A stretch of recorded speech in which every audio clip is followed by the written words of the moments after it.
누군가 하나는 쓰러져. 그 중에 우리나라가 될 수도 있는 거고. 그렇기 때문에 우리가 단단히 대비 잘 하셔야 된다는 겁니다. 자, 인민은행은 디플레이션 없다지만 중국 경제는 괜찮을까? 오늘 중국 얘기를 좀 해드리려고 합니다.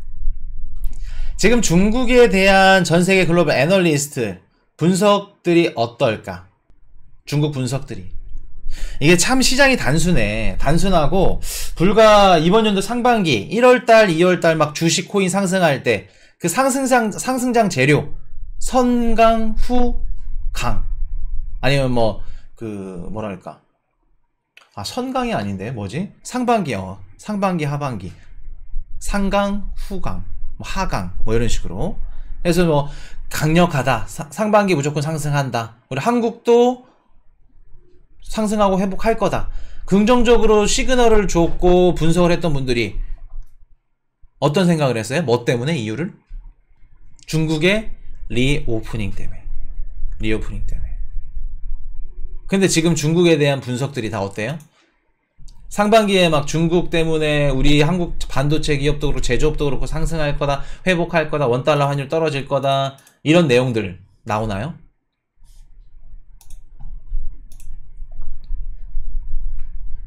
그런 얘기들 일절 없습니다. 쏙 들어갔죠.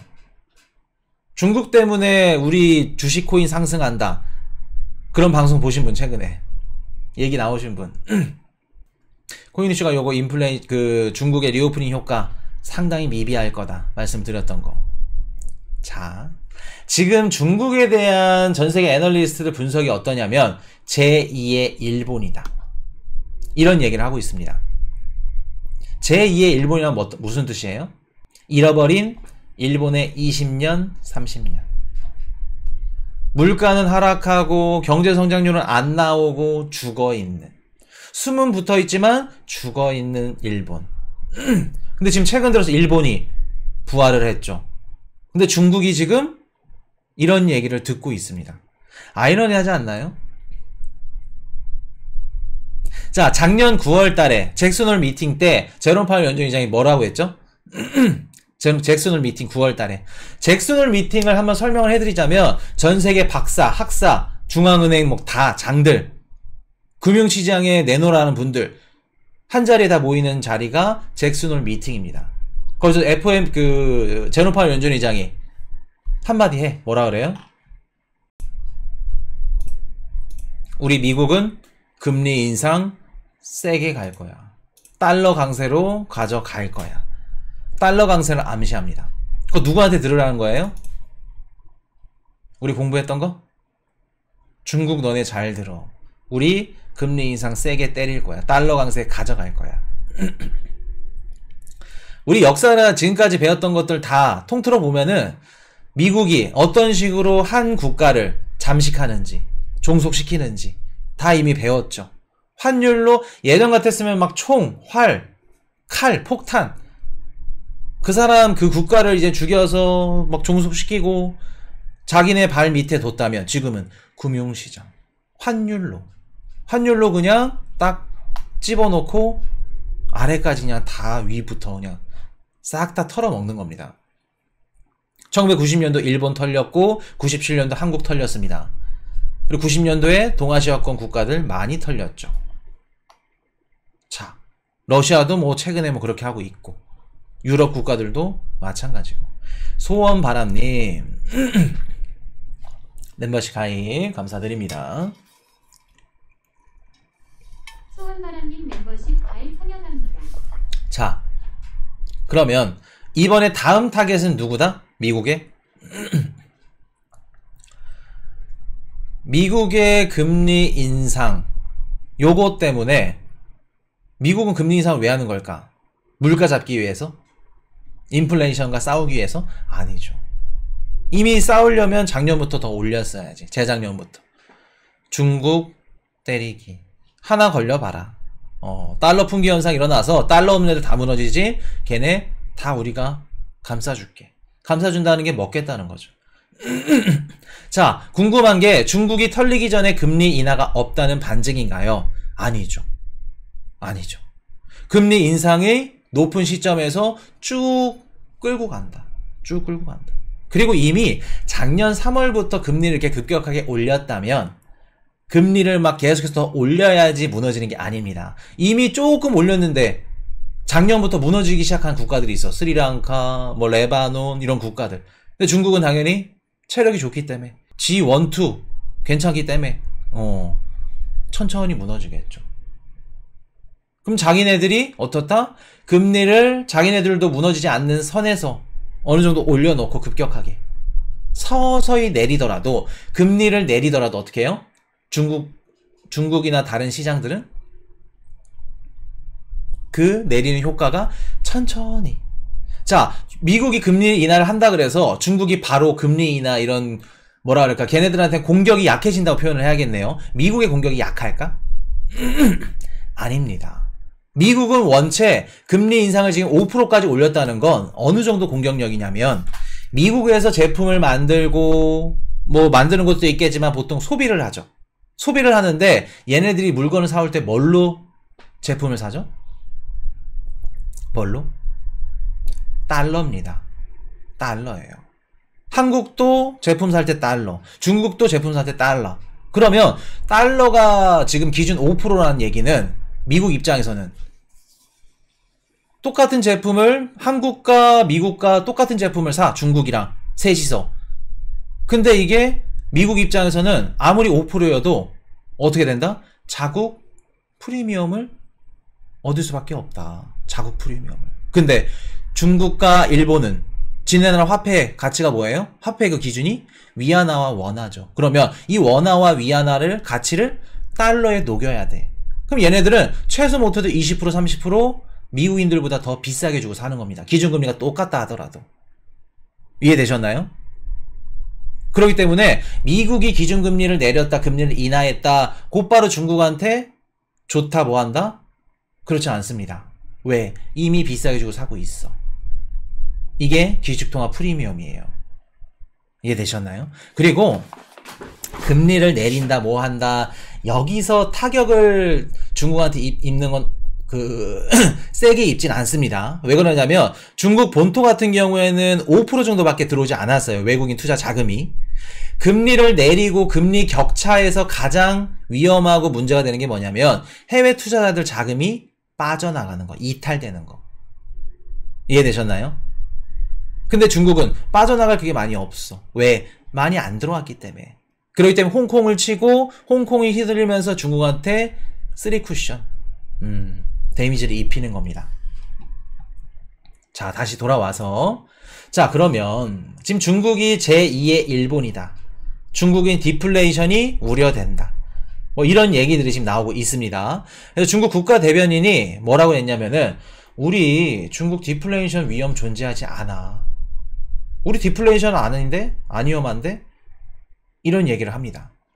자, 작년에 중국이 기준금리를 어떻게 했죠? 작년에 우리 LPR 금리 중국이 한 2차례 정도 금리를 인하했습니다. 동결도 했고 인하도 했고 금리를 인하했죠. 인상이 아니고. 지금 중국은 어땠고 미국은 어땠죠? 미국은 금리를 인상하면서 시중에 있는 그 자금을 끌어들였어요. 근데 중국은 어때요? 작년에 어땠지? 우리 부동산 시장이 상강그룹, 헝다그룹 무너졌죠. 무너지는데 여기다 금리까지 인상해버려. 그럼 어떻게 돼요? 더 무너집니다. 그러면 동결할 때 동결하고 인하할 때 인하하고 적재적소에 유동성을 어떻게 해요? 시장에 공급을 해줬습니다. 왜? 경기가 안 좋았으니까. 부동산 시장이 안 좋고 중국은 안 좋았으니까. 자, 그러면 상식적으로 우리가 기준금리를 낮추고 유동성을 공급해줬어. 그러면 경제는 어때야 될까? 중국 경제. 경제나 경제 성장률이나 어떻게 해야 돼요? 상승이 나와야겠죠. 상승이 나와야 됩니다. 요거 상승 예상하고 이번에도 상반기에 많은 전문가분들이 경제 성장률 봐야 된다. 중국이 부활해서 우리 한국까지도 좋다. 이 얘기 하셨던 겁니다. 근데 코인이슈 요거 아니다. 상승 요거 효과가 크지 않을 거다. 지금 결과적으로 상승 효과가 크지 않으니까 어떤 얘기가 나오는 거예요? 디플레이션 얘기가 나오는 겁니다. 물가는 하락하고 경제 성장률도 하락하고. 제2의 일본이다. 자, 이번에 중국 4월 산업생산 지표가 발표가 됐습니다. 자, 전년 동월 대비 5.6%. 전년 동월 대비는 상승을 했다. 5.6%.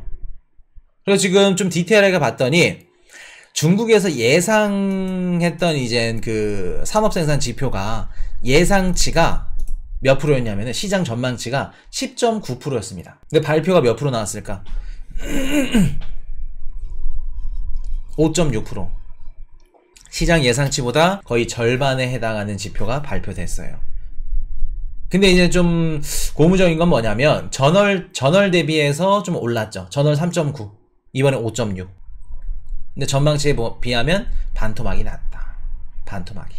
그래서 지금 중국을 봤더니 식당이나 여행이나 이런 서비스업 경기는 살아나고 있는데 자동차, 스마트폰, 고가의 제품들을 사는 시장들은 침체가 되어 있다. 지금 다른 국가들과 거의 비슷비슷하다. 독일과 뭐 미국과 한국과 다른 시장들도 별반 차이가 없다. 그리고 제조업 구매자 관리지수 PMI 요것도 49.2, 50을 밑돌죠. 그러면 좋다 나쁘다? 50이 기준점, 50 아래는 좋지 않다. 그리고 또 중요한 거, 중국의 기업들의 신규 대출이 나왔습니다. 3월달에 2조 7,260억 위안이 나왔고 4월달에 얼마로 급감했을까? 3월달에 2조 7천억 원, 7천억 위안. 4월달에는 7천억 위안. 거의 한 3배 가까이 줄었습니다. 3분의 1로.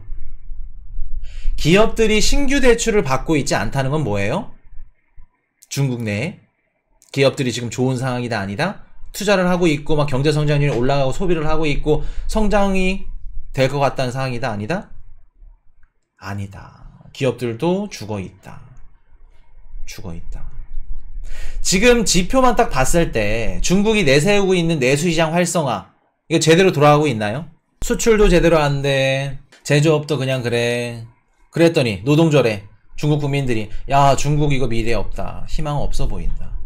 홍콩에 가서 계좌를 미친듯이 뚫죠.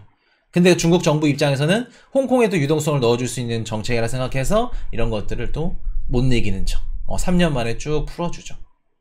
지금 중국 힘들다는 겁니다. 힘들다는 거예요.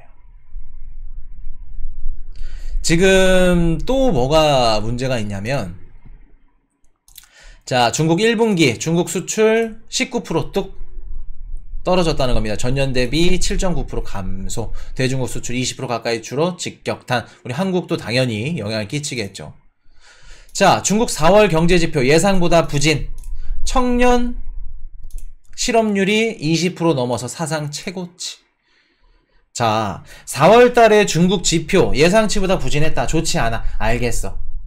근데 또 문제가 되는 게 뭐가 있어요? 16세부터 24세 중국으로 따지면 우리 국민연금을 내주는 노동자, 중국의 경제성장률을 이끌어주는 이런 인력들이, 청년들이 실업률이 지금 역대 최고치 20.4% 넘었습니다. 5명 중 1명은 실업자라는 얘기예요. 이게 지금 지난 1월부터 17.3%, 19.6%, 20%까지 계속해서 계단식으로 올라갔는데 중국은 대체적으로 7월 초부터 8월 말에 새 학년을 시작한다고 합니다. 그렇기 때문에 새 학년을 시작하게 되면 당연히 청년 실업률이 더 7월로 가면 갈수록 어떻게 된다? 새 학년을 시작하면 졸업하고 새 학년 시작하면 당연히 실업률이 늘어나야겠죠. 그러면 4월 달에 이미 20%가 넘었다는 건 5, 6, 7 가면 갈수록 더 실업률이 높아질 가능성이 높다. 물론 중국이 이런 뭐 지네가 원하는 지표를 발표할지 안 할지 모르겠어요. 워낙 못 믿으니까. 7월로 가면 갈수록 더 높아질 거다. 해외 투자가 빠져나가고 해외 기업에 빠져나가면서 청년 실업률이 심화된 듯 한데요. 그런 것도 있지만 또 뭐 때문에 이렇게 빠졌냐면은 지난 3년간 뭐가 있었죠? 우리? 지난 3년간?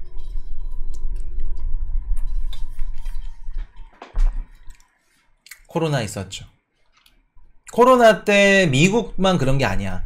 코로나 때 중국도 한 4천만 명, 4,100만 명 가까이 사망자도 있었고 재택이며 뭐며 이것저것 많이 빠졌다 그럽니다. 일할 노동자들이. 그리고 노령화나 아니면 뭐 저출산이라던가 이런 것들도 작용을 했을 거고 4,100만 명 정도가 감소를 했다는 겁니다. 이민자 유입 정책이 미국에만 해당되는 게 아니에요. 유럽이며 미국이며 뭐 중국이며 앞으로 이제 선진국가들 좀 뭐랄까 경제 성장률을 좀 이끌고 연금 문제도 해결하고 이런 부분들을 전체적으로 다 해결을 하려면 이민자 유입이 필수라는 겁니다. 이제부터. 그래서 우리 한국을 위해서라면 좀 인식이 많이 바뀌어야 돼. 좀 이렇게 뭐라 그럴까 피부가 좀 다르고 외국인들을 좀 이렇게 안 좋게 보고 막 우리랑 다른 사람 아예 뭐 친해질 수 없는 사람 그런 생각들을 고치고 이런 것들을 좀 받아들일 줄 알아야 됩니다. 막 거부 반응 이렇게 그러면 왜 거부 반응 이렇게 뭐가 있어? 그분들도 다 똑같이 우리 친구들이고 뭐 어른들이고 동생이고 다 똑같은 사람인데. 진짜 인식 바뀌어야 돼요. 경제적으로 접근했을 때 뭐 이런 범죄율이 증가하고 뭐가 이제 그런 거 말고 경제적으로 접근했을 때. 자, 그러면 7월 달에 청년 실업률 계속해서 올라가고 중국의 하반기로 가면 갈수록 경제 성장률은 어떻게 될까? 지금 상황으로 봤을 때.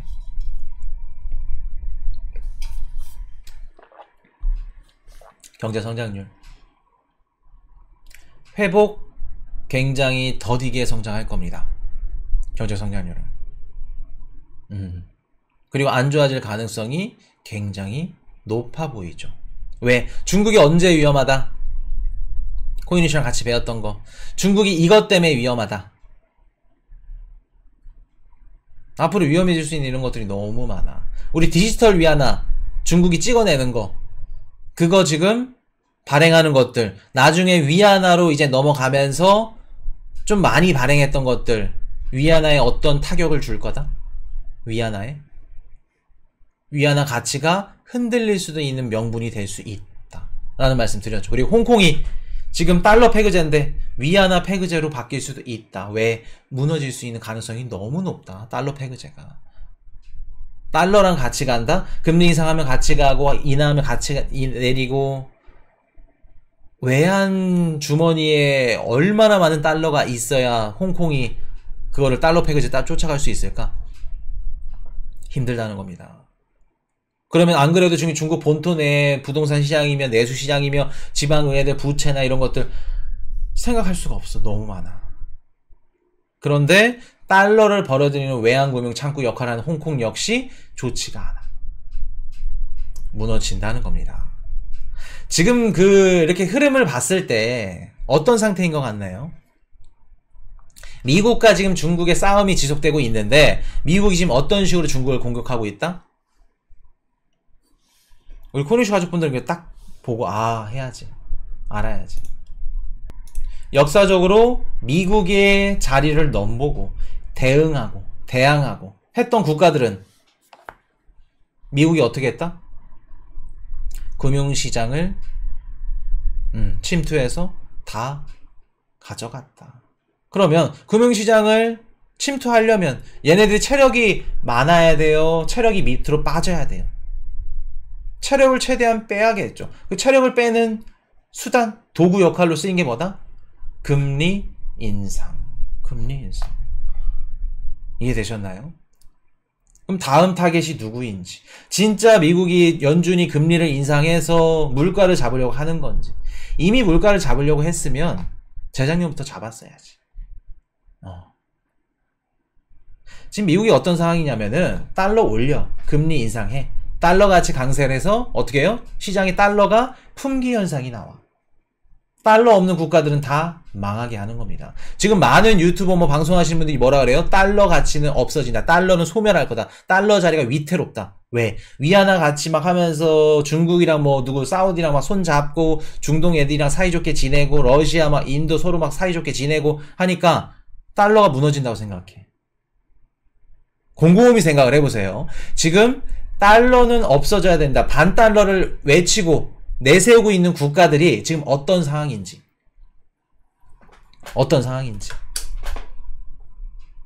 러시아, 또 누가 있을까? 이란, 아르헨티나, 이런 국가들, 중동 국가들. 그 국가들이 어떤 상황인지. 가난보다는 달러가 부족한 국가들. 달러가 없는 국가들. 그게 진짜 내가 힘이 있고 힘이 세고 막 달러를 막 제칠 수 있는 이런 경제 체력이 받쳐주고 너무나도 좋은 상황이야. 그런 국가들이 달러를 쓰지 말자라고 외치는지, 아니면 달러가 부족해서 막 내일 모레 언제 무너져도 몰라, IMF 당장 구제금융 들어와야 돼, 그런 국가들이 달러를 욕하고 있는 건지 발악을 하고 있는 건지, 그리고 결국 그 국가들이 어떤 통화를 빌릴 건지, 그거 보시면 되겠습니다. 그렇기 때문에 미국이 뭐 중국을 견제하든 누가 됐든 간에 달러 금리를 인상해서 달러 가치를 올리면 누군가 하나는 쓰러져. 그 중에 우리나라가 될 수도 있는 거고. 그렇기 때문에 우리가 단단히 대비 잘 하셔야 된다는 겁니다. 소비를. 진짜 소비 줄이셔야 돼요. 한국까지도 당연히 이렇게 가면 중국이 힘들다 그러면 한국 영향받습니다. 이해되셨죠? 우리가 왜 금리를 올리고 왜 내리는지, 역사적으로 금리 인상을 왜 반복했고 금리 인하를 왜 반복했는지, 그거를 인지하셔야 됩니다. 자, 이렇게 말씀을 드리고, Hey, I got a confession. Been losing all momentum. Just because it's easy, but that don't mean